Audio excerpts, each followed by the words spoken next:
sign it, be sure and deposit your papers up here before you leave the class.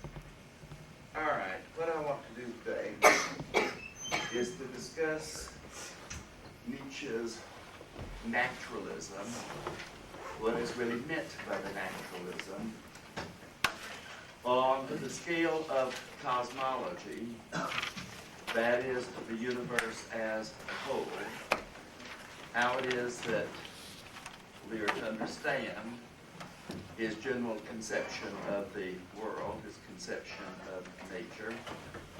And I want to tie that in with his doctrine of das ewige Wiederkunft, the doctrine of eternal recurrence, eternal return, or eternal recurrence, and exactly what sort of role that plays in Nietzsche's philosophy. Let me read a passage to you that expresses very neatly overall his conception of cosmology.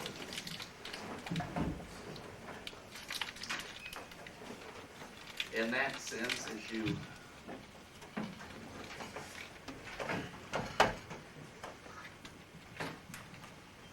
listen to this passage,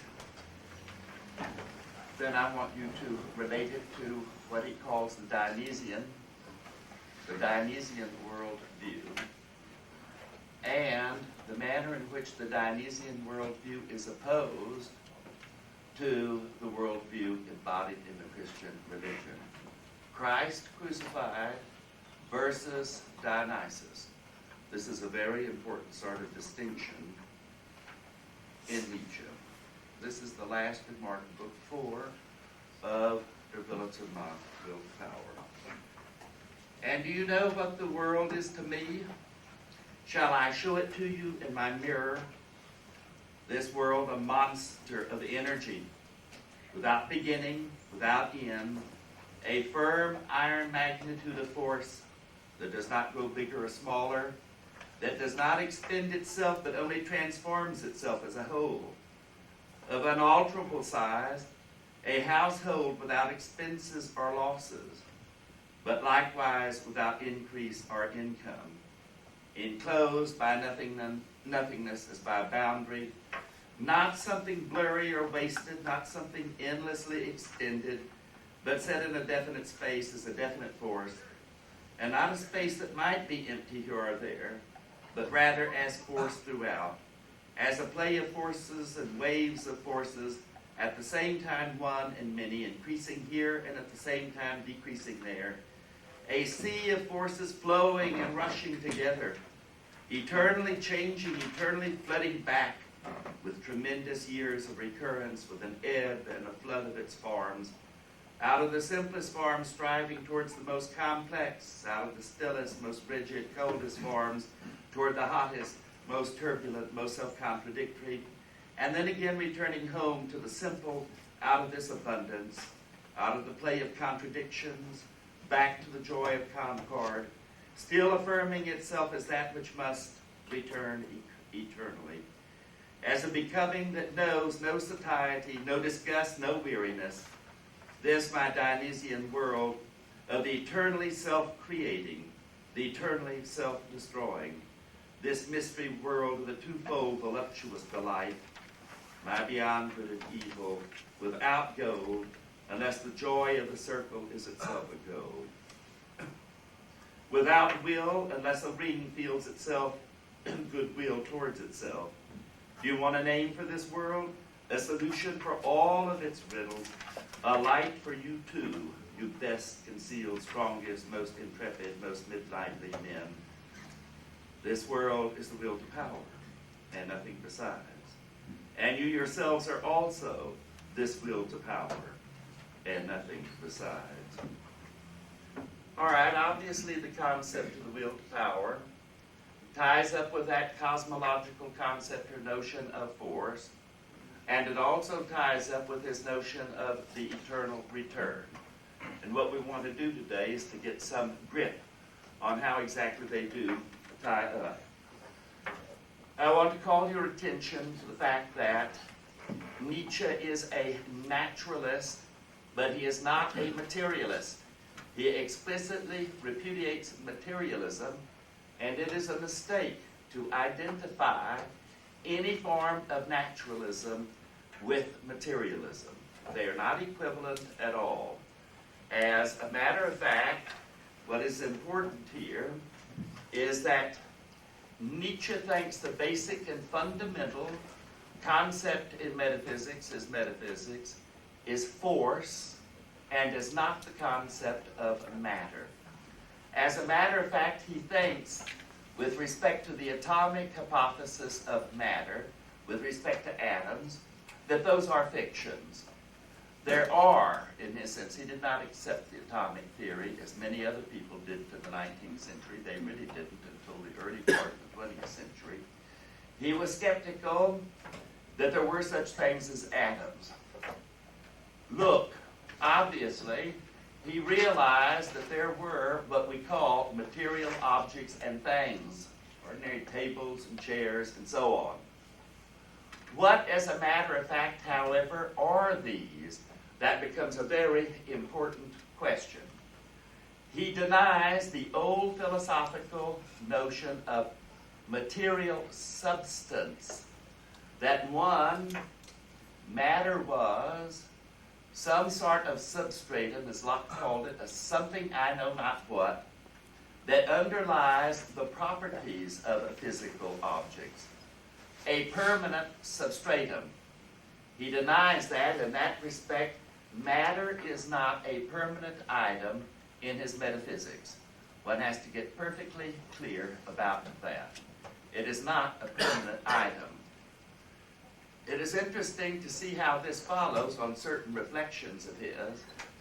He is interested over and over in the question of origins of things and tracing back their origins and looking at nature in this way.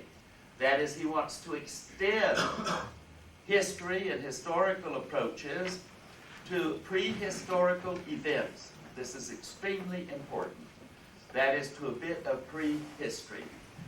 I mean, what transpires before history, and rejecting the creation myth connected with Christianity and other religions.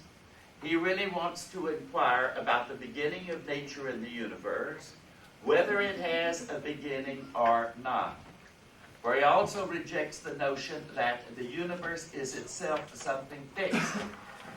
Very early, it was evident to him that nature, the universe, the galaxy, has had an evolution, a transformation, a change. For the most part, anyone who looks out with respect to the heavens is impressed by the fact that there's very little matter, in one sense, out there in nature. I mean, what you get and find clearly exhibited is energy and the forces of nature. With respect to solid material objects and things of that sort, it's obvious that the earth came into being over a long period of time, that there were changes in it, that at one time it did not and it could not support life. There was an impossibility. The planet was too hot, that it went through phases of cooling off, that as a matter of fact it was sufficiently hot probably at one time that ordinary matter doesn't exist there at all. If you look at the sun's spectrum, and he knew that this is what astronomers were doing at the time, you didn't find chemical compounds on the sun. It's too hot for them to exist there. As a matter of fact, what you find are the spectrum of the elements, but not the spectrum, as a matter of fact, of the compounds. And for Nietzsche, if you thought about it, he thought it was very, very possible that the universe arose from a condition in which it was much hotter than it is now. And it's only after it cools off at a certain level of cooling that it's possible to have chemistry. The inorganic chemistry, much less organic chemistry. the chemistry of life, which depends upon conditions that are very, very special. So in this respect, he says, and it's quite interesting, that the fundamental thing in nature, in his vision of it, is energy and the forces of nature. This view in the 19th century was commonplace. There was opposition between the so-called materialist and the energist. And Nietzsche belongs to the school that you can call the energist, opposed, as a matter of fact, to the materialist. In this respect, the important thing for him is the notion of, as you have in thermodynamics, that science, not so much the conservation of matter, and he proved to be right on this, but the conservation of energy. We have discovered in this century is a way that matter is convertible into energy, and conversely, by that very famous formula, E is equal to mc squared, and that it's the sum total that is constant, it's the product mass energy that is constant, not just matter. In this respect, Nietzsche is remarkable in having anticipated in his general view much of the view, the physics that has become dominant in this century. So it's not a matter of matter. He acknowledges its existence, but it is transient. And he thinks of it as sort of a form of frozen or very concentrated energy that can arise in nature only under certain very, very special conditions. This, as a matter of fact, is a very progressive and advanced sort of view.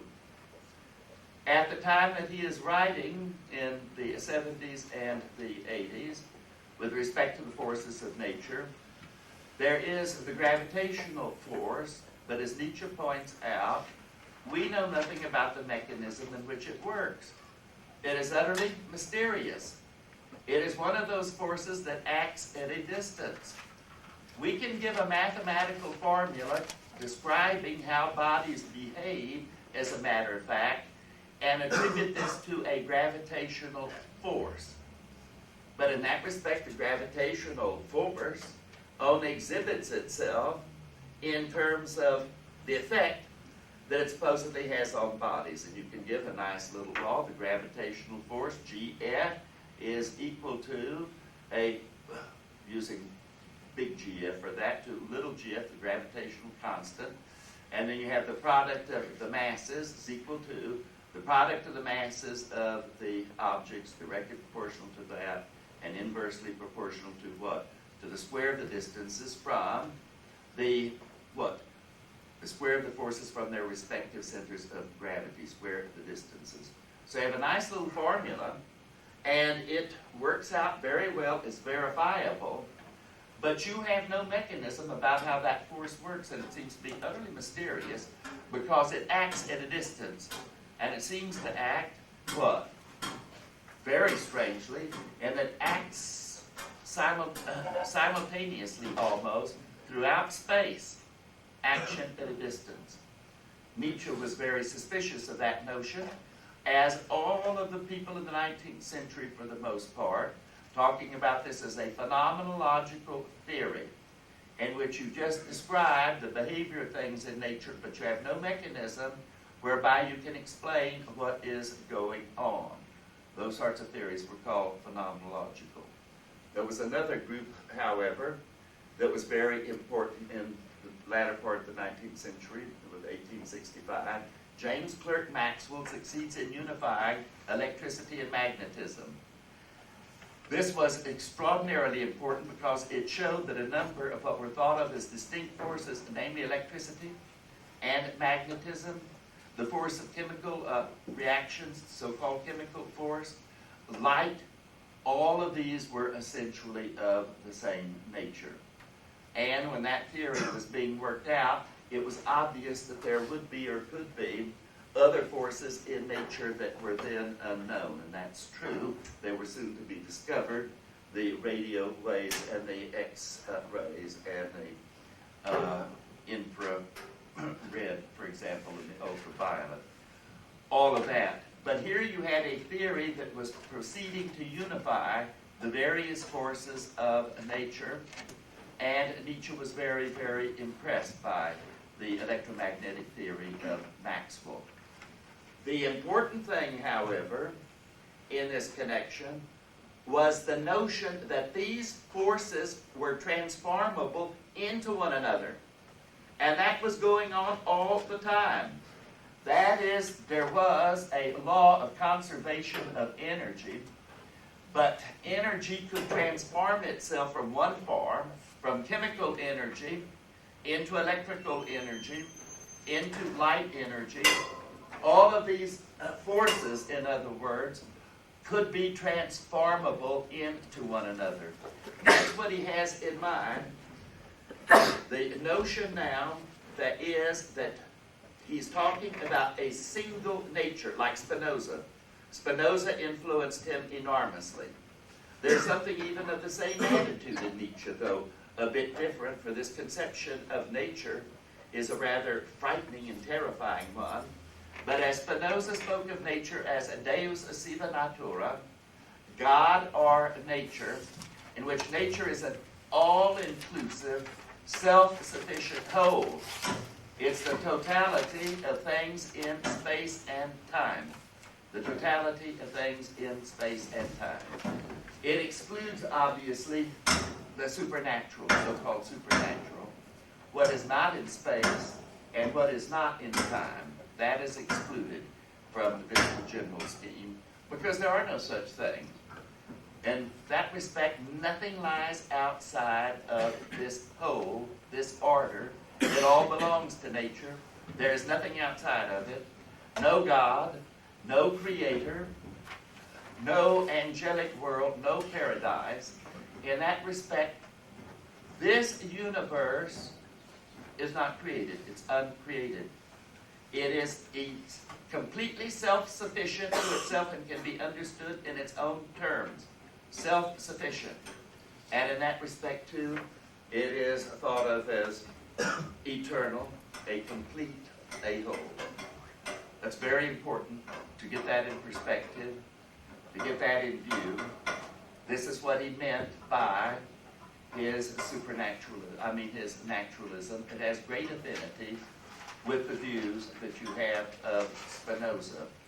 That is, you require nothing to understand it and explain it outside itself. The total quantity of energy there, note, is fixed. There's a conservation law, a conservation of energy. The energy available is fixed. But at the same time, this view is very Heraclitean. Heraclitean in that there is nothing that comes into existence within the whole that is permanent. Everything comes to be and perishes. That is, any aspect of nature has that characteristic. There's aloiosis, that is coming to be, passing away, or perishing, in which the total quantity of energy is fixed, and it is continuously, however, transforming itself from one mode or one form of energy into another. There are processes by which the energy can assume different forms in the course of nature. That is a remarkably important point for us to take note here, in which for Nietzsche, the universe is enormously large in extent. It is finite, but it is enormously large in extent. The amount of energy that is present is staggering. That's why he calls it a monster of energy. But it is nevertheless finite. And this is going to have some consequences, and some rather interesting consequences later on. But with respect to this earth, with respect to any of the suns that come into existence, they have a history, they come to be, and they pass away. There is a diminution of energy. It was already recognized that some stars blew up, went nova, threw their contents into space, which was scattered, which would be collected again over a period of time, and this whole process of perpetual change and transformation would continue on. Now there are some things, it's of a fixed magnitude that distributes itself through this space, but he has the notion, and it's very important, that inner force exerts itself. It encounters resistance, but it extends itself and exerts itself into space. There is an overflowing of energy. There is also a balancing of energy that is very important. This notion of Heraclitus. Panere, all things flow, or in flux. Nothing persists. Very, very important to recognize what he's talking about here. Also, he suggests that the uniformities, perhaps some of the laws that dominate nature at a particular time, do not dominate it with respect to a later time. Faraday, and he was very impressed with this with respect to the magnet, Faraday had shown and discussed what lines of force that come out from the magnet progressively and tend to pervade space. And with respect to the polarization, same poles repel and opposite poles attract. So that there are the forces of attraction and there are the forces of repulsion. And they're quite fundamental.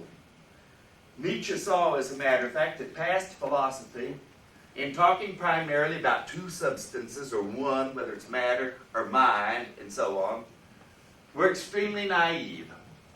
In that respect, so too was the atomism of the ancient atomists, their materialism. And Nietzsche, as a matter of fact, rejected it as a very, very crude sort of metaphysics. What was much more important was the notion of the interaction of different forces. And for him, in the end, matter was simply one manifestation of the interaction of various forces. And you have all sorts of conflict in nature. You have all sorts of conditions of equilibrium. That is, the sun obviously is radiating its energy away into space. An enormous amount of energy. I mean, there is great force and great vitality. It's overflowing. He uses that metaphor in Also sprach Zarathustra. I mean, the sun gives of itself. It is overflowing. It moves out and pervades all of space. But now note, that is a very massive object. And it was evident by that time that it was rather unstable. I mean, evidence of instability was what? That is the solar prominence and flares that was being obvious in the observatories, with the telescopes and all. That is, there is a mass there that is held together by gravitational forces. Very powerful. What is it that keeps it from collapsing in on itself? There it's the thermodynamics of heat. That is, the heat that is being generated expands with respect to the gases to a certain point, and it is, however, touch and go. It is a condition of equilibrium between two forces that are very neatly poised. And this is the way he sees, as a matter of fact, what is going on in nature over and over and over again. That is the concept with respect to opposite forces in Heraclitus being balanced. The sense of tension between those forces, and this being a condition that arises over and over again in nature. The force tends always to expand. As it expands, it tends to get, as a matter of fact, weaker and weaker. It dissipates itself. But the force, of course, draws things to it would absorb it, gravitational forces, electromagnetic forces, when things, as a matter of fact, get into their field. What he wants, and he's made it very clear in places, is a sort of physics of nature, a cosmology, that emphasizes fields of forces. The notion came up in Faraday, and you had it in James Clerk Maxwell.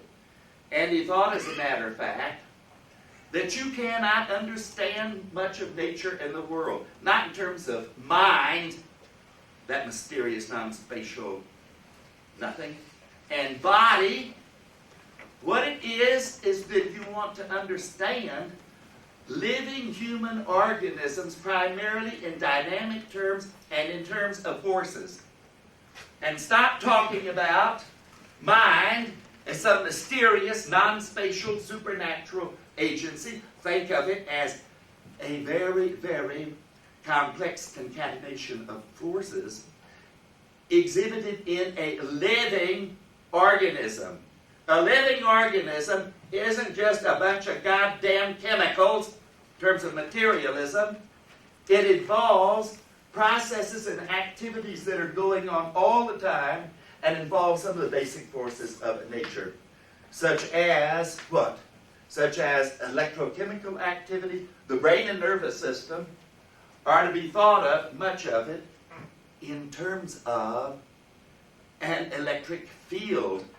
That is, there are electrical impulses that are being conveyed, as a matter of fact, by the nervous system. And this isn't matter particularly, though it's connected with it. It is something else. It's energy. One of the philosophers that influences Nietzsche then, with respect to the previous century, is Leibniz. Leibniz is one of the first ones to introduce force as an important notion and concept into metaphysics. And to see that you could not have a treatment of nature that was satisfactory in its explanatory scheme, that just talks about substances, mind and matter, or something like that, and leaves out the dynamical element of force.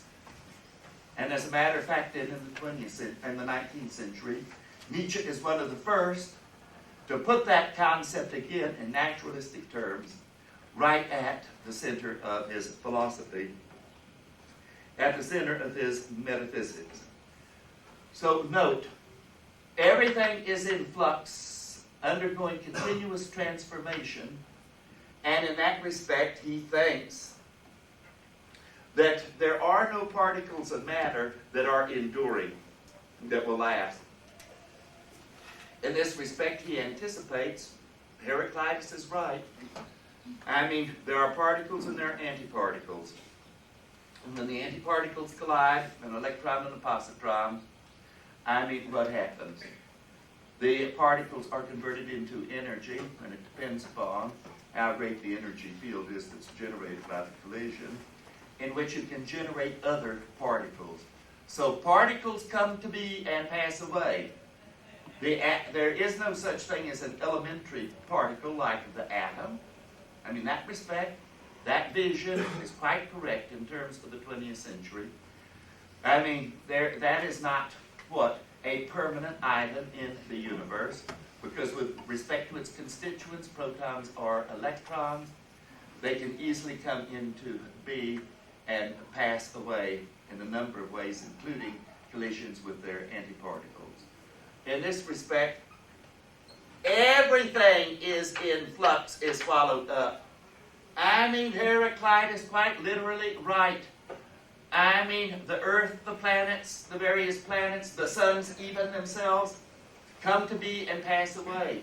And the elementary particles that supposedly constitute them are transformable into energy, and from the energy, again, you can generate, as a matter of fact, new particles.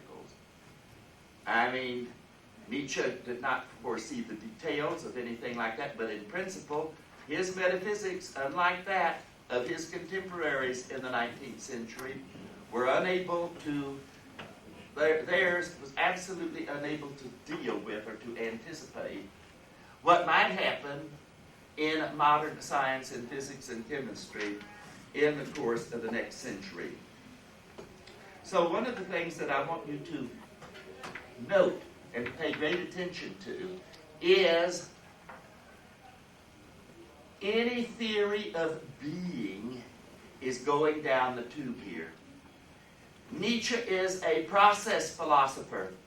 He anticipates Bergson and Whitehead and all of those people in the 20th century, with a stress and an emphasis upon time, process, change.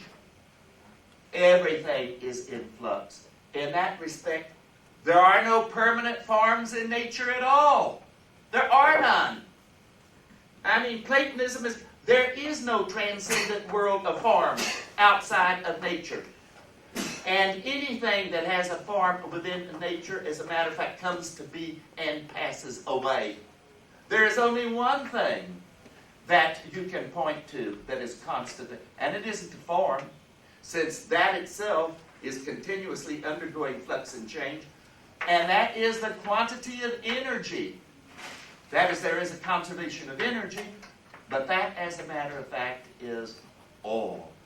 So he has really, and far more than Heidegger was aware of, when Heidegger was talking about this, he simply did not see how deep it goes with respect to anti-Platonism and with respect to the extent that Nietzsche really embraces, was influenced enormously by that pre-Socratic philosopher, Heraclitus.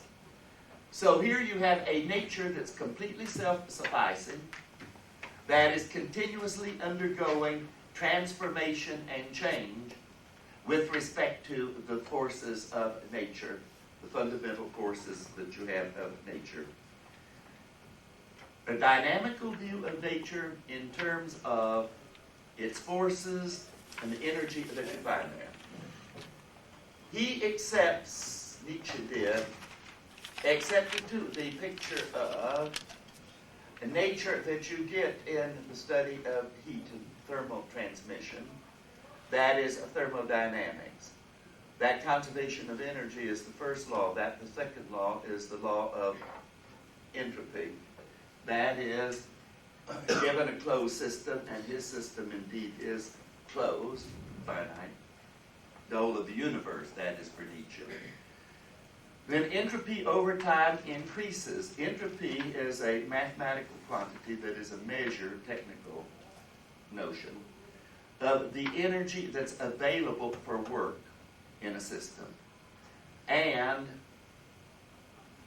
entropy is a negative function in that respect. The greater the entropy, the less energy there is available for work, to do something. That's all you might need to know at this point. But a closed system over time undergoes an evolution or evolves so that the total entropy of the system increases. Then there would be a time in which there would be a thermal equilibrium, and then there would be no work done. That is, if that principle holds, then there would be a time where, with respect to the universe as a whole, given any 2 points in the universe as a whole, the potential between the 2 points, that is the difference between the heat with respect to the 2 points, will be the same. So that it will have what? The potential would be negative, or put it in this term, the gradient of P1, P2 with respect to the heat is what?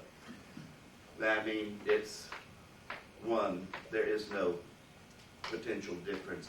When there is, there can be no heat transferred from one point to the next. Nothing can happen between them. You have a heat death of the universe, as the people in the 19th century thought of it.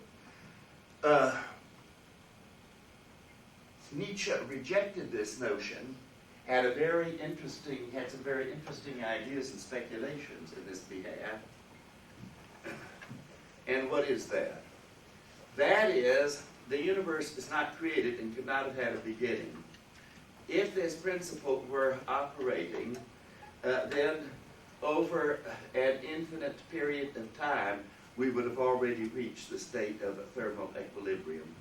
We have not reached the state of thermal equilibrium, so something must be awry with respect to the second law of thermodynamics. What Nietzsche did is very clever in this respect. The leading German of the time in thermodynamics, great physicist, is Ludwig Boltzmann. And Boltzmann developed the statistical interpretation of the laws of thermodynamics, that they are statistical probabilities. That's all. Which means that the probability is, over an interval of time, that the entropy will increase. But it need not increase. I mean, it's a probabilistic thing. For most intervals, if you look at a later time, the entropy will have increased. There'll be other occasions when it will not. Since it is statistical, it's just a probability. And as Nietzsche sees, well, then we might have reached times in the past where this sort of a state of thermal equilibrium, this sort of state that obtains. But it's only a probabilistic state because it depends here upon the molecules or the particles here, whatever they are, that are in what? In constant action activity, being only in a certain state. And, as Nietzsche says and Boltzmann admitted, over a long period of time, the probability can fluctuate. And sometime in a part of nature, the entropy could, I mean, you take it like this, and very, very close. And sometimes, but it'd be very improbable, it would shoot up. And when that happens, then you could have activity, and this could be in a relatively large part of the universe, in which you could have an activity in which then the law of entropy statistically continued, and it moved what? It would then continue to move to lower state, but you would have all sorts of activities transpiring during that interval of time. So he was quite taken by Boltzmann's interpretation, and he used it and accommodated it, as a matter of fact, for his own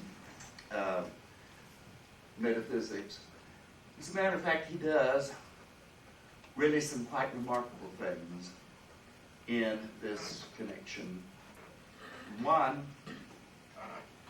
in the older cosmologies and views, space was thought of as essentially Euclidean, and if it were Euclidean, then it is what? Then it is infinite in extent. The lines in it are extended infinitely. Well, what happened in the 1830s, and Nietzsche always alert to what was going on, there was the discovery of non-Euclidean geometries. That is, there was the discovery of Lobachevskian geometry, or hyperbolic geometry, and in the 1850s, 1854, Riemann comes out with the elliptic geometries. Elliptic geometries are the sort of geometries that apply to a curved space where the lines are curved and finite. So that, for example, a geometry that would describe such a space would be what? Would be a what? Sphere. There, the shortest distance between points on the surface of the space is the arc of great circles. Those define the geodesics. The shortest line between the 2 points on the surface of a sphere. Otherwise, you would go right through the sphere, and we're talking about confining yourself to the surface. Now note, with respect to that three-dimensional geometry, the sphere in space, which the surface is not a plane surface but curved back on one another, that is, it's finite, but it's unbounded. I mean, people used to think that the surface of the earth was what, a plane, that it was flat. or that it was something like a cube and you'd eventually fall off of it.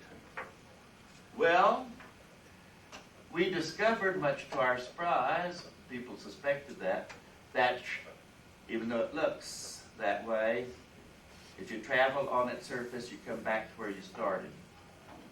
That is, a line, an arc on it is finite, but it is unbounded, not infinite. The thing holds, same holds, and 19th century geometers recognize this. But what about the geometry of, here you're talking about the two-dimensional surface of the sphere in three-dimensional space. What about the geometry of three-dimensional space? Need it be a Euclidean or might it be non-Euclidean? Might it be Riemannian? Well, as a matter of fact, it might very well be Riemannian.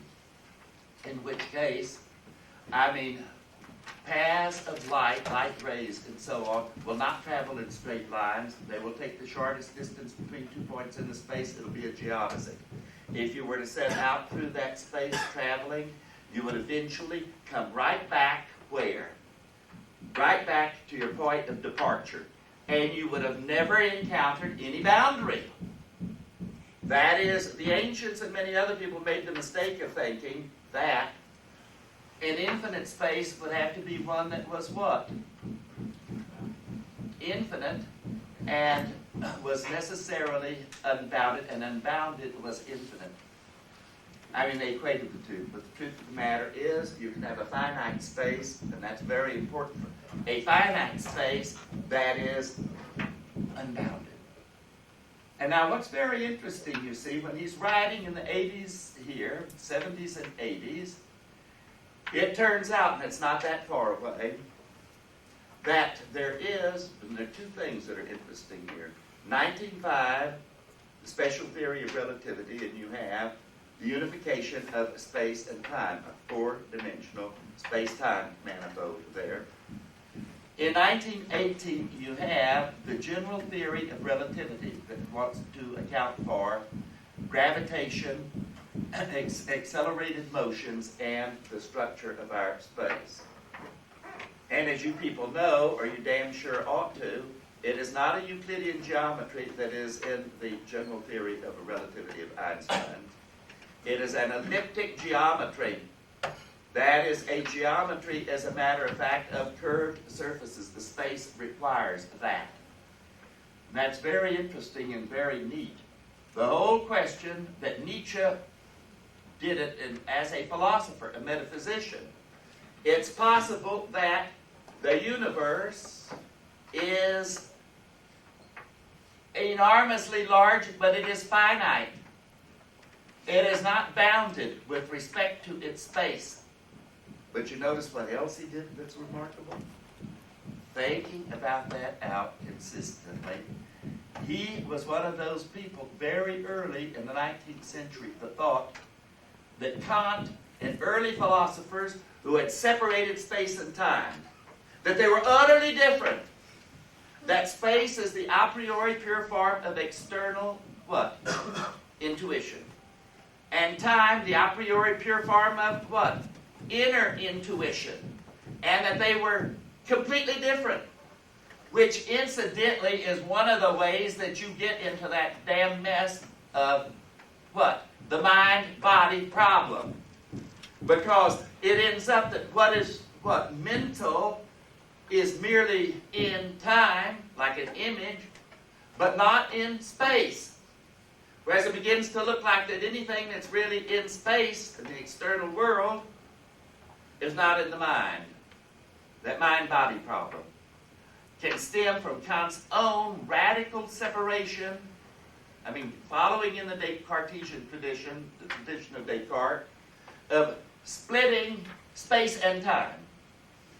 Now it's interesting because 1905, with the special theory of relativity, it was shown that you could get an enormous, remarkable insight into very significant and deep important structures in nature if you unify space and time. You have a geometry where you have 4 dimensions and you treat time as a 4th dimension mathematically. and you can discover some very, very deep and unsuspected relationships with respect to nature. Look, Nietzsche as a historian, I want you to think about this. It's remarkable. When he thought about it and all, he said, look, what does history teach us when we think about space and time? That events, if you want to know about the history, you talk about the history of France or of Italy. At a certain time, the notion of events happening involves not just time, something happening at a particular place. And in our experience of history ought to have shown us this as carefully as anything, that you cannot divide with respect to nature, space, and time. There's no such thing as what? Something happening in a no place, or a place at no time, and so on. It's always something happening here in this place and at such and such a time. Nietzsche recognizing that, this is why it's so fascinating, is really remarkable in certain things that he did. Then, if our nature world is curved in space, it must be curved in time. I mean, they go together. Space, time, and that gets off in the direction of the eternal recurrence. That all things recurring over cosmic, long periods of time events. The recurrence. The notion of curvature of time. Note, Nietzsche considers this as a hypothesis, a possibility to contemplate and to explore. I mean, long gone is that silly, dogmatic a priorism that you give a deductive proof. I mean, here what you are trying to do is to construct a hypothesis that you think is compatible with the known facts that would explain them and would lead you, as a matter of fact, to anticipate perhaps or expect other things about the order of nature. And this is exactly what he does. It is a possibility, and it is not merely a possibility, he thinks it's a probability. He doesn't think it's a certain thing, but that it is as probable as any other alternative. One, what is the alternative which you have otherwise? I mean, in the West, he's ruled out creation. He has. You get all sorts of problems when you introduce the notion of time had a beginning at a particular point of the world. Well, what, an act of creation? God created the universe? Then, of course, you always get that question, issue. That doesn't really solve anything. To introduce that, the question immediately arises who created God? And another question arises too. What the hell was he doing all this time prior to the creation of the world anyway? Augustine remarked that he was preparing perdition for people like people that raise this sort of question about what was he doing. But the important point to note is it doesn't settle anything. I mean, it only pushes it back one further step. In the course of history, the Greeks, various groups, the Stoics, had the view that time was not a straight line, but that it was cyclical. As a matter of fact, avoiding some of the paradoxes. Incidentally, the Hindu metaphysicians thought this way. Take a line, using it as a diameter to construct the circle. and the circumference of the circle grows with the length, the diameter of the line. And the Hindu metaphysicians said then that a circle was an infinite line and a circle, infinite circle, were equivalent. You could also say, in order to avoid the notion and the paradoxes of time having a beginning and time coming to an end, or time going on without end, you can introduce the notion of cyclical time. I mean, we are dominated by a Christian view of history, of creation. There is the creation. And history is going to come to an end. Then it's all over with. There'll be, the last resurrection and last judgment. Time supposedly ends in some way. We arrive in paradise after the last judgment, live in eternity, in eternal bliss. But somehow or another, time is arrested, comes to an end. Well, last things. On Nietzsche's view, there are no last things with respect to the eternal recurrence. I mean, we are not moving in the direction of a final goal. No final state. That is, once God is out of the picture here, there is no, human beings perhaps have purposes and goals, but this cosmos here, nature as a whole, for the most part inanimate, in which we as animate and living things arise out of it, we may have our goals and our purposes, but it's anthropomorphic projection to project and attribute it to nature as a whole. Nature as a whole is self-sufficient. It is an eternal process, but it's going nowhere. There are no final goals and final ends. What is the beautiful picture of that, of a world in which, what's this all about? What's it all about, Alfred? Where is it going? To nowhere. You can chart the history of it during a period of time, but there is no final goal, no teleology. That is extremely important. No ultimate teleology. Then in that case, we are going to have to look at this picture of eternal recurrence very carefully. The Stoics had the doctrine of, in this connection,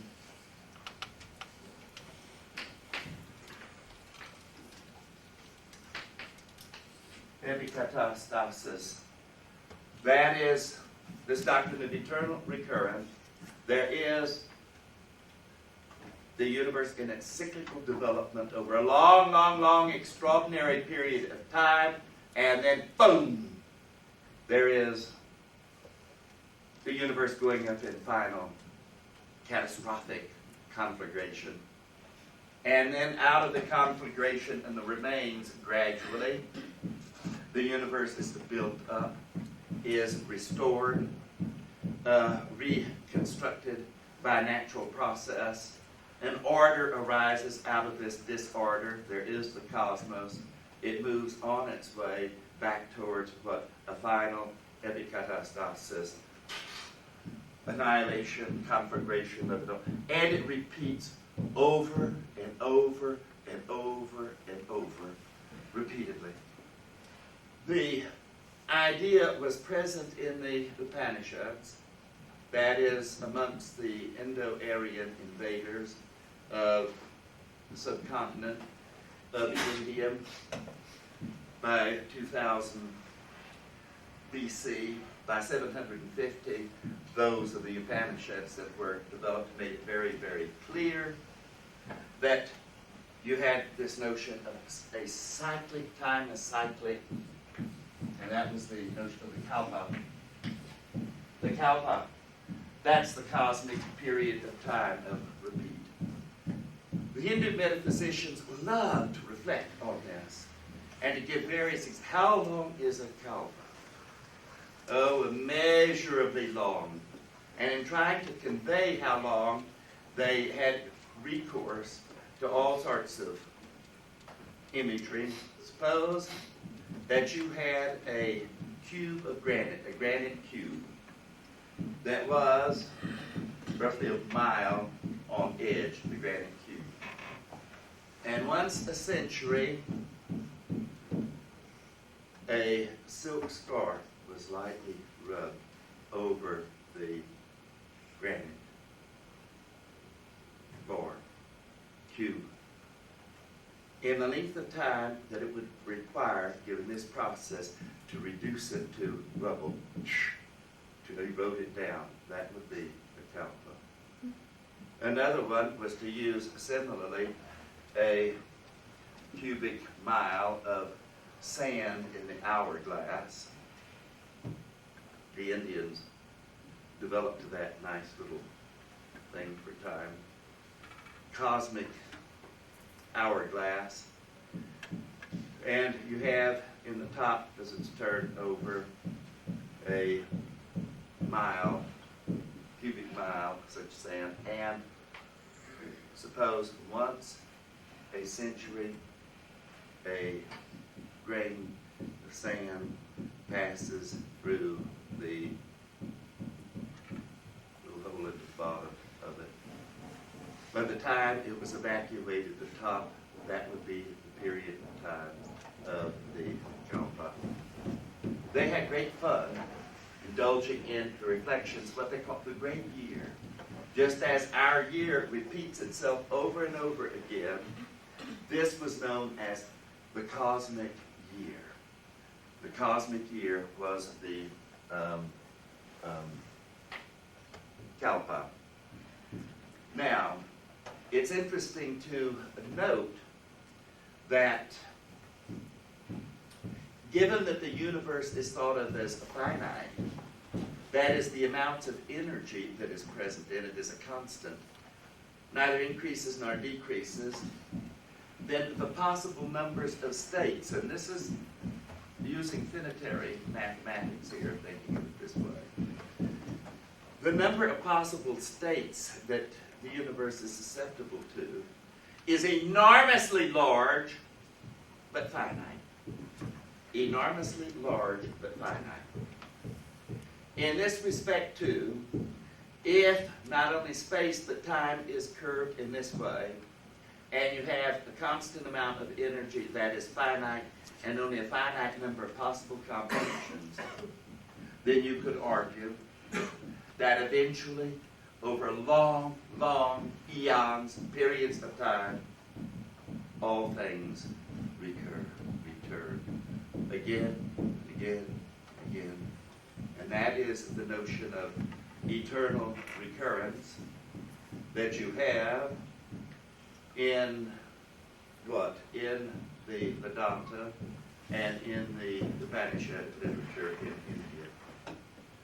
There is more to this, some of you, I suppose, and now it explains in a certain way his relationship in part to Richard Wagner, their relationship and friendship. Der Ring des Nibelungen. The Ring of the Nibelungen. The Nibelungen. That tradition of the Norse sagas, the Germanic Teutonic myths, that's very, very important here. Wagner was fascinated by this, as was Nietzsche, wanted to use the old myth and legend tradition of the Norse and the Teutonic peoples as a basis of a healthier paganism, a religion that would get away from the sickness of Christianity. I mean, to what? To a healthier outlook on nature, history, and life, what it was to be human. Wagner was interested in that, and Nietzsche was interested in that also. And in that tradition, you know, you have similarly the same thing it's really marvelous. I, last night, wanted to refresh my memory on this. And so I got out and played the very last scene act of Wagner's The Ring. Note, the ring, that is a sign of eternity, over and over of time that repeats itself. The golden ring plays an important role in that opera. That is the Ring of the Nibelungen. So I listened to the last portion of Die Götterdämmerung. That is the twilight of the gods, death of the gods. And it's marvelous. One encounters Siegfried's death and Brunhilde's immolation at the same time. And then you see the beginning of the end. Valhalla goes up in flames.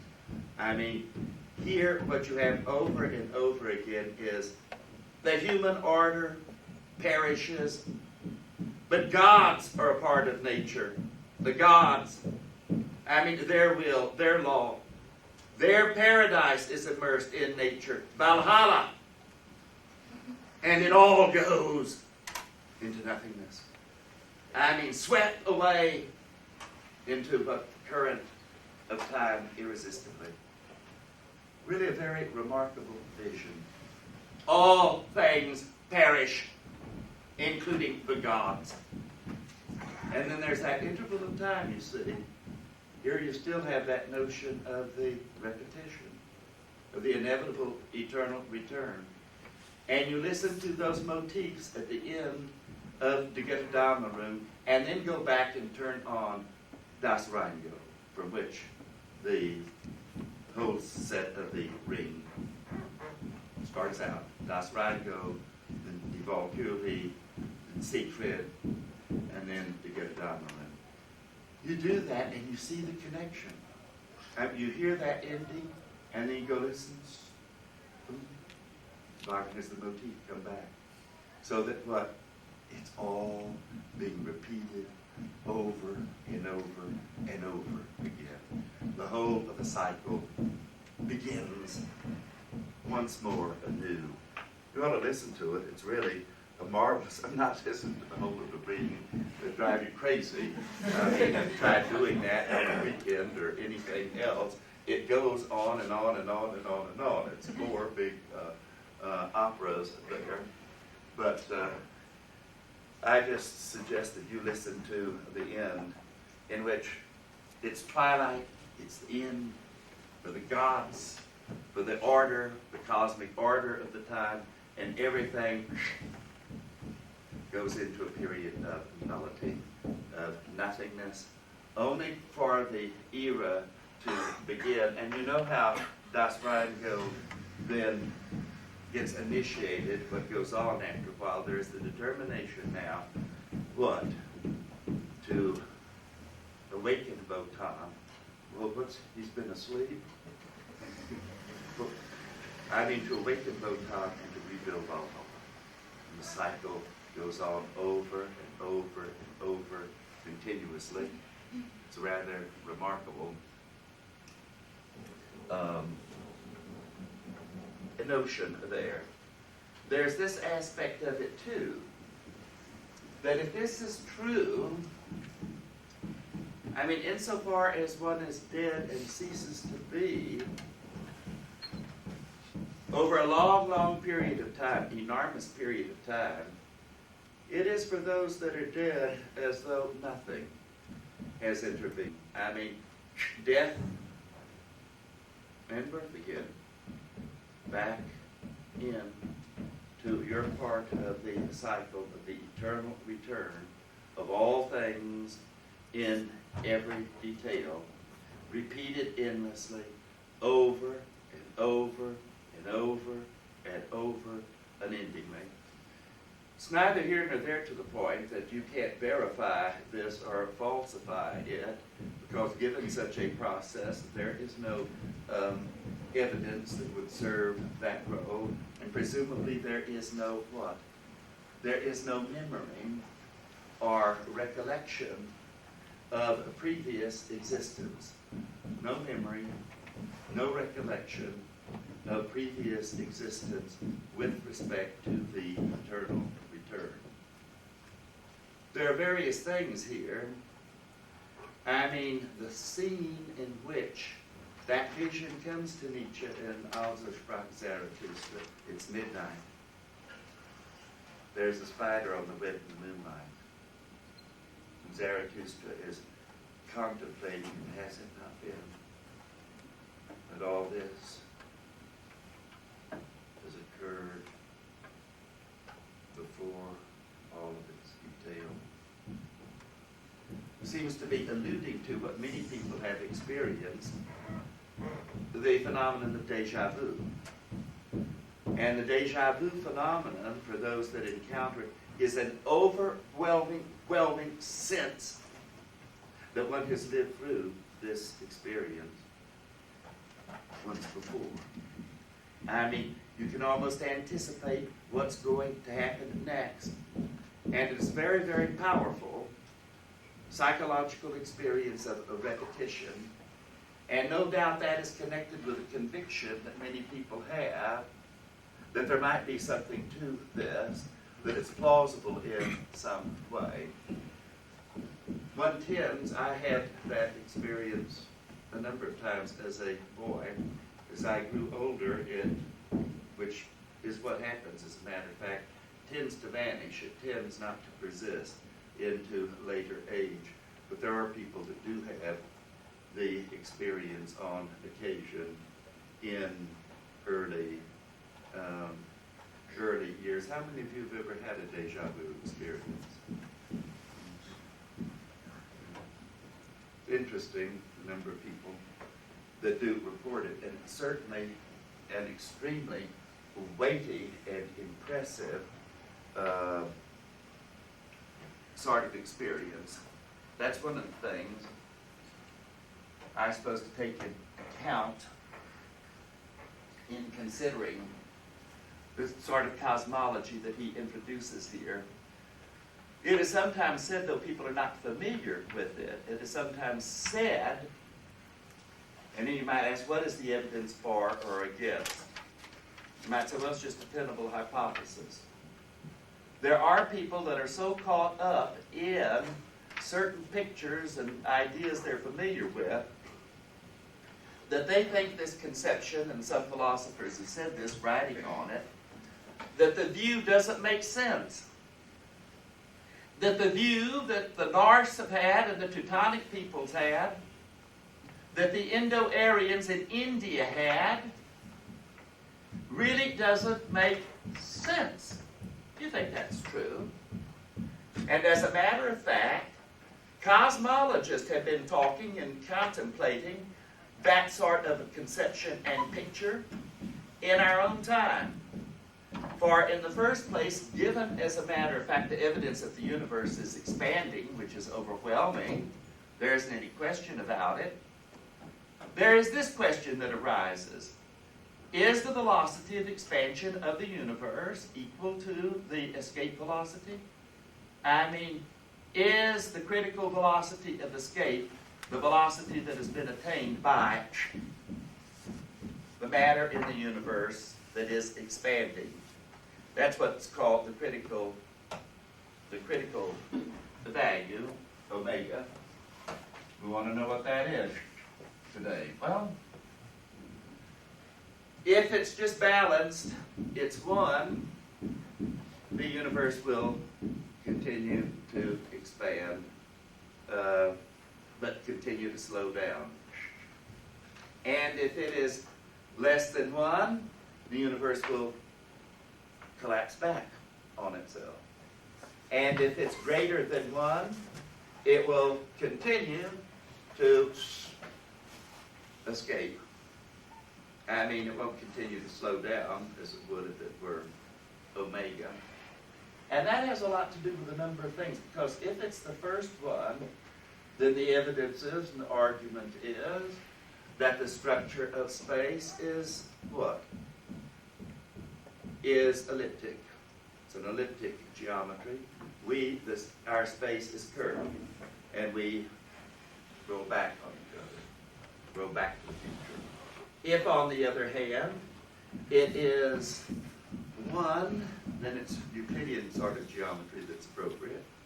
And if it is what? If it is much less than 1, then the geometry is a hyperbolic one of constant negative curvature, like a saddle-shaped surface. We don't know the answer to the question. It's beginning to look very much like omega might be 1. Surprising, right at 1. But there's a question as to whether we haven't discovered some dark matter out there that is going to close the gap and close it radically enough that eventually the universe will stop expanding. It decelerates and is held, momentarily in an equilibrium, and then start to contract and fall back upon itself, and eventually the galaxies get closer and closer and closer and closer, and the gravitational force is irresistible. That is the neutron repulsion forces and so on will not be sufficient.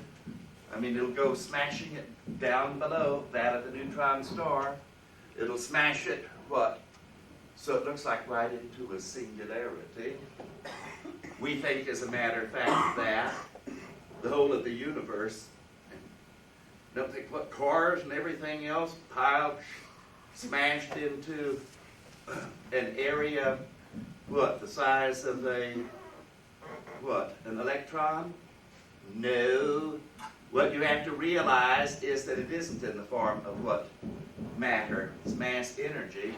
That is, it is energy, the thermal equivalent of it, that just goes off the ceiling. That is, what would you expect? The quintillions of electron volts of energy, that's the way you measure it. And that can go in a very, very small area. How small? Well, the suggestion is, with respect to history, the past, that energy was beyond the confines, so it couldn't be confined when it reached a certain magnitude, and expansion took place. But now just stop and think about it for cosmologists. Suppose that's the scenario. And then supposing that is the scenario, supposing then that there is, as there was the cosmic expansion, the big crunch. And what's going to happen then? A rebouncing. And in that respect, this may not happen. It's one of the possibilities. That is to say, look, the scenario is intelligible even though it's false. And what I resist are those little unimaginative minds that suppose that what Nietzsche was saying was nonsense. And they say it for some nonsensical reasons, some of them themselves, because some of them happen to be still verificationists with respect to the theory of meaning. I think if you can't verify a principle of something, then it is nonsense or unintelligible.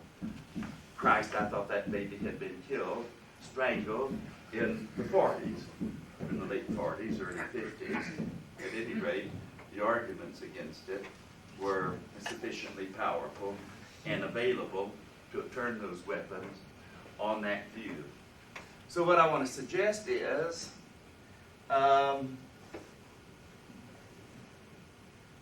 that it's a possibility, whatever one might think about that. And what role does it have in Nietzsche's thought? He took it seriously as a possibility, knew that he could not prove it, and knew that it was no more than a possibility. How probable? That we can't say. But this is what is important about it. He asked over and over again, and now note, how one would react to that possibility, that vision, what it is that one thinks about it. how is it that one would respond to it? Supposing it were true, that hypothesis, how do you relate and respond to it? Note the circle, the eternal recurrence of all and every detail, irresistibly, over and over and over. And that is the image of the absurd. Nothing, no final state, no ultimate final goal. The process aimlessly on and on and on. No final peace, no final state, no resolution in eternity and outside of time. The absurdists use this over and over again, as you people know. Ionesco, the beginning of the play and the end, are the same theme. Absurdism. Driven. No ultimate goal, end, purpose at all. Now then, on the supposition that this were true, how do you react? Nietzsche asked the dwarf, suppose you were to have someone come and whisper this secret to you today, that this is the way it would be. How would you react? Think about it. Got to go through. It's not so easy, I suppose, at your period in life. You still got quite a bit out there so that you aren't sure how it's going to answer. As Aristotle says, never be assured of your life and ask, is it happy or unhappy, until it is completed, till it is ended. And that is certainly true.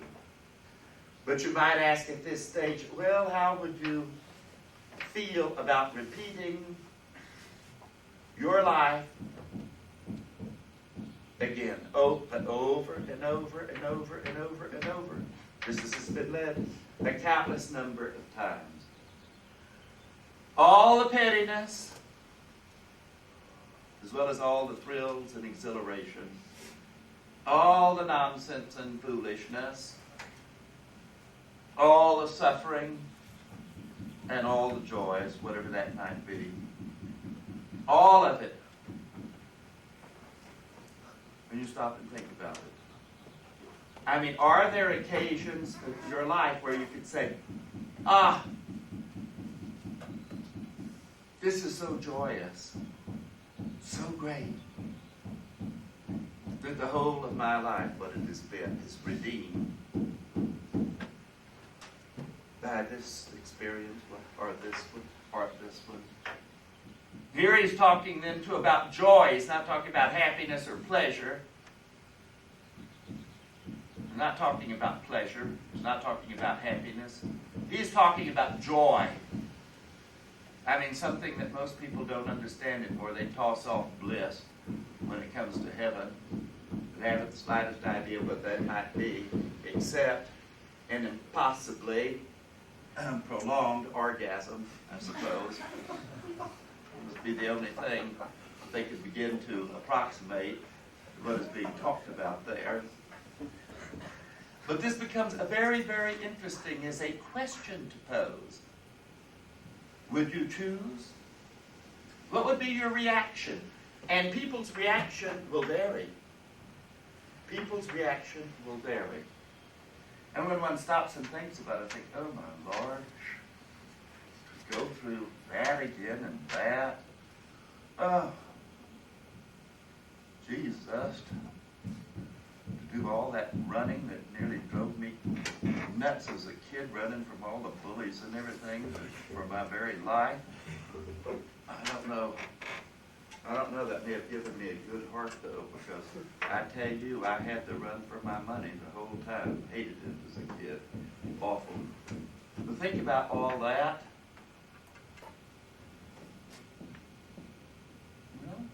What does one come? Yeah, maybe I think, all to return, there'll be that little door. Irish Terrier. Again, first time. All of that. That's another thing. Yes. Suppose I decide it would be eminently worth it. Indeed. People, as I say, are going to vary about that. But it's interesting because Nietzsche's point in the question is, if you could honestly, with yourself, heroically affirm, let it all be again. Affirm it. Joyously and seriously and sincerely.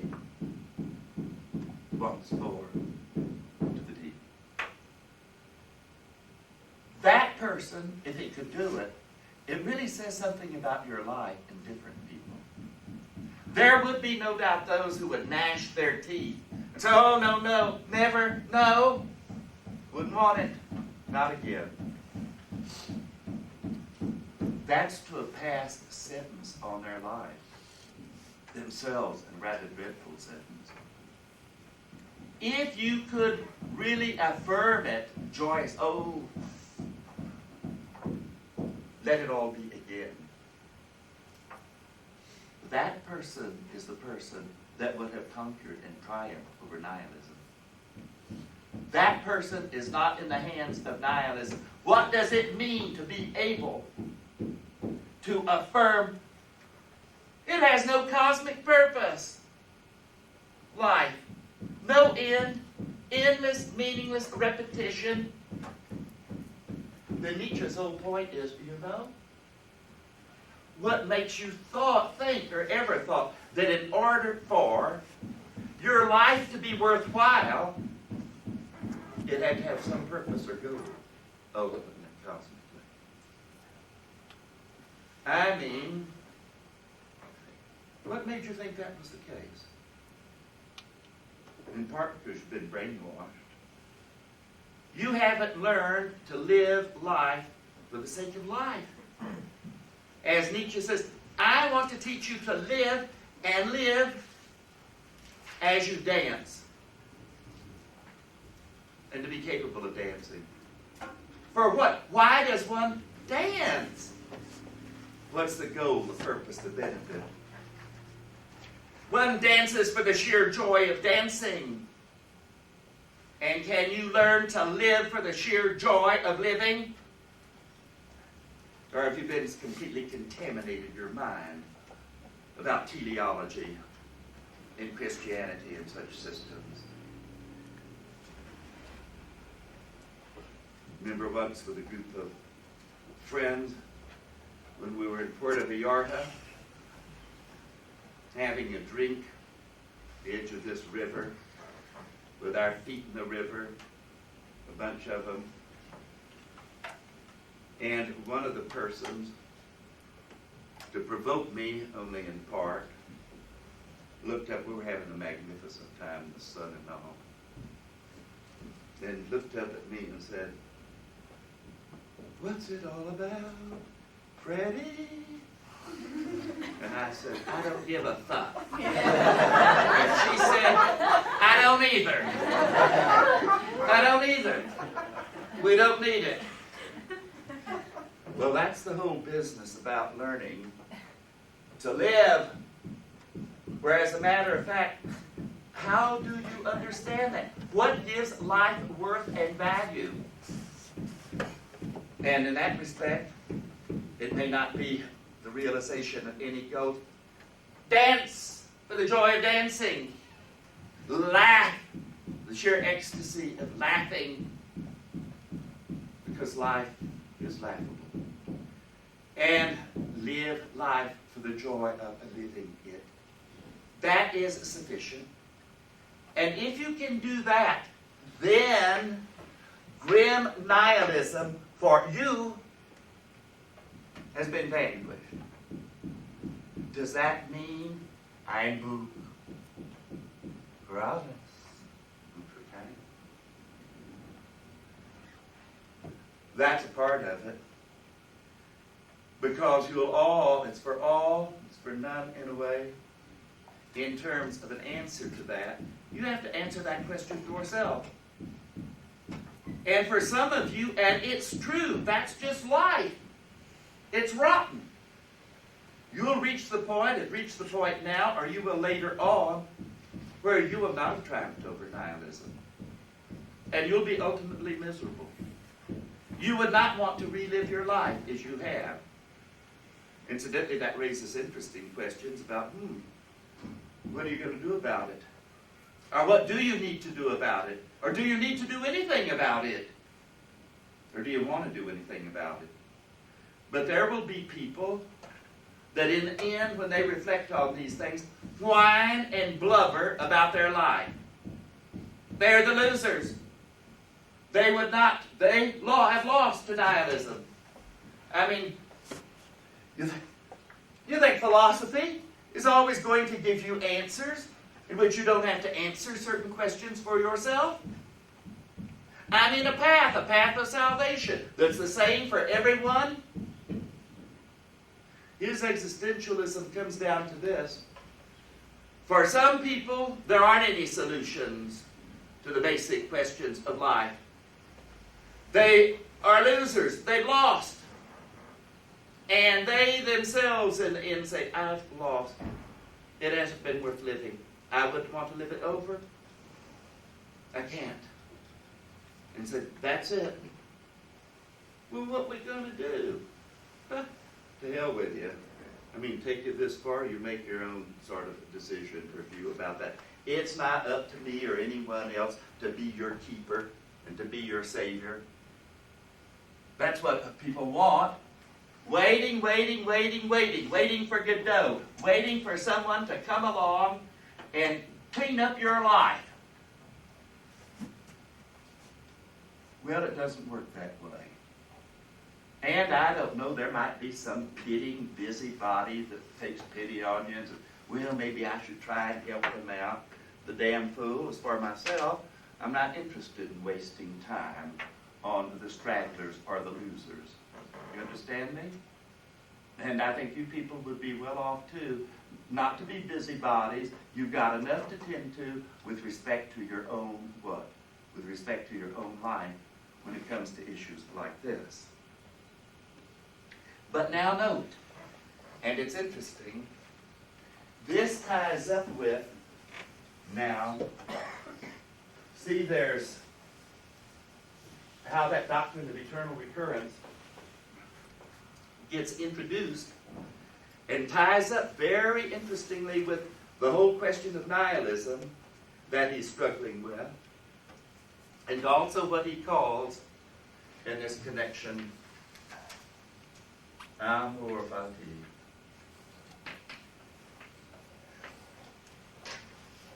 That is love of one's destiny. Love of one's fate, love of one's destiny, love of one's life. And in that respect, the importance is being able to say to life, that basic category to life itself, that you affirm it, amor fati, once more into the abyss. Let go again.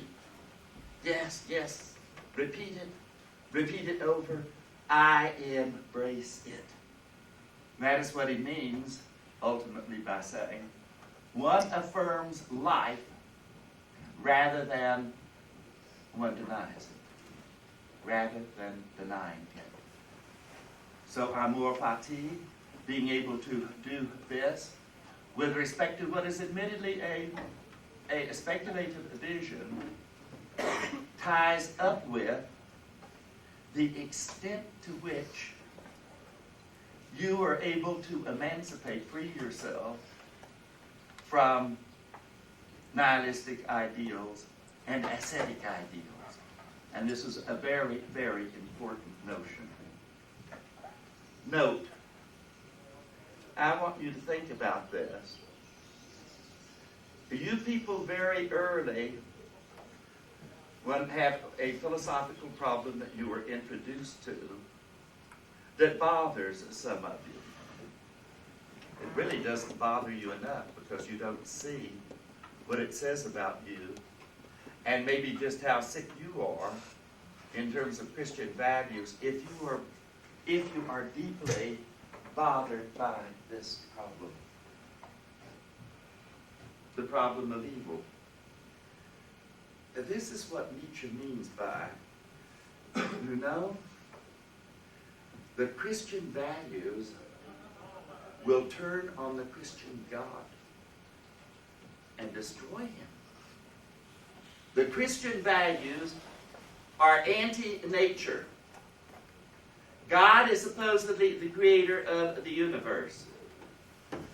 Given those Christian values and in judging the universe around you in terms of it, you get the paradox that his creation in terms of Christian values is ugly and evil. And now the problem of evil comes up. How does a good and all-knowing God, that is a God that is perfect, create an evil universe? I mean, either he wasn't powerful enough to make it all perfect, or he didn't know how to prevent the evil from coming into it, or God himself is evil. And what about being the proper object of worship? God himself is evil, and what about that? Either he couldn't, or he didn't know how, or he didn't want to. And because of this, and he created it, the existence of evil, many people are driven to deny God. As Bertrand Russell, he was one of them, I would prefer for my God to be perfectly good and benevolent and not exist than to exist and be morally flawed, to be evil.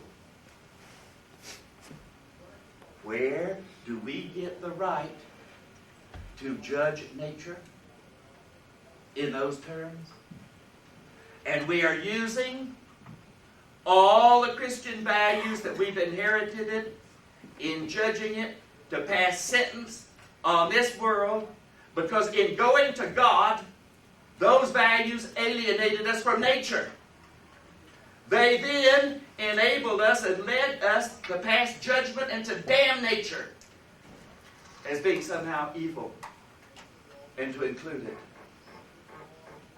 And of course, I want you people to think about it, because Nietzsche's reaction is he doesn't like beyond good and evil when it comes to human beings, but you can talk about good and evil, good and bad with respect to human beings.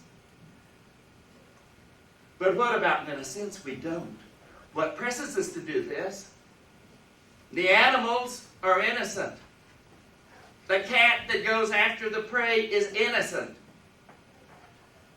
But Christianity has managed to alienate man from nature. He's out of it.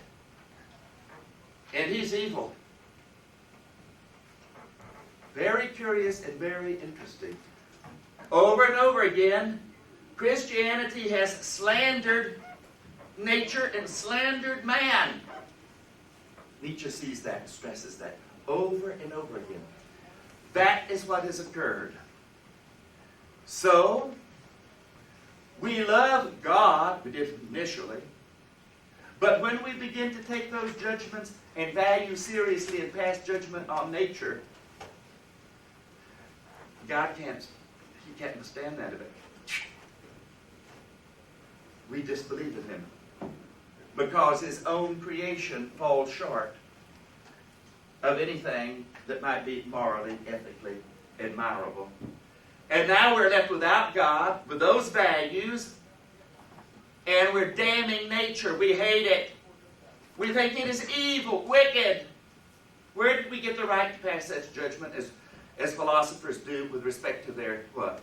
With respect to their argument from evil? And on Nietzsche's terms, as a matter of fact, reversing that and getting out of it, and having nature provide norms for evaluation, in those terms, nature is, and this is what Nietzsche means by naturalizing and restoring us to nature. Naturalizing and putting us in nature without being alienated from it. Nature, the world here, is jenseits von Gut und Böse. It is beyond good and evil. And that's what he means. And that we must come to learn to think of nature and ourselves in it, not in terms of the old Christian values and not in terms moralistically of good and evil at all. That is what is meant by insights von Gut und Böse. A nature that simply is. That is blind, that offers different possibilities, but with respect to which it stands, jenseits von Gut und Böse. Under Christianity and the old theism, you supposedly inherited a right to pass judgment and sentence upon nature. Though that got gone, we don't have the right, should not presume to take it or want it, to judge nature in those terms. So what nature is cruel, so cruel. Oh, you little weakling, who can't face up realistically to life and its demands. It's neither cruel nor kind in that respect. I mean, it just is. And a part of what might be required for you to learn is there is no cosmic justice. There's just human justice as we struggle for it. With respect to your share and lot in life and what comes about, and that's a matter of how the cookie crumbles. And some of us get a pretty good deal, and some of us don't. Don't feel bad if you didn't get a good deal. It's no reflection on you or your character or anything else. It isn't that you deserved the bad hand. I mean, that is just the way it goes. Now the response might be, and you can either take that rather heroically and say, well, look, this is what I got. I'll go ahead and play it through to the end. I'm a good poker player. I'll play out my hand to the best that I can. Maybe with a little bluffing, I'll do a bit better than I would otherwise. And that is one possible reaction. Or you can just destroy yourself in self-pity. Whine away, whiners. It's so awful. And now some of the rest of you will respond to that whining with pity and respond to the self-pity, and others will learn not to do it. Because I tell you, the losers learn strategy very fast to make the best out of their weakness and small resources. And they know how to manipulate it to the utmost. And one of the things they learn quick is what? Is to manipulate your pity to their advantage. Over and over again, and this is a Nietzschean theme, the weak learn quickly to exploit everything they have, including their weakness, on their own behalf. And one has to learn how to deal with and operate with those obvious strategies, obvious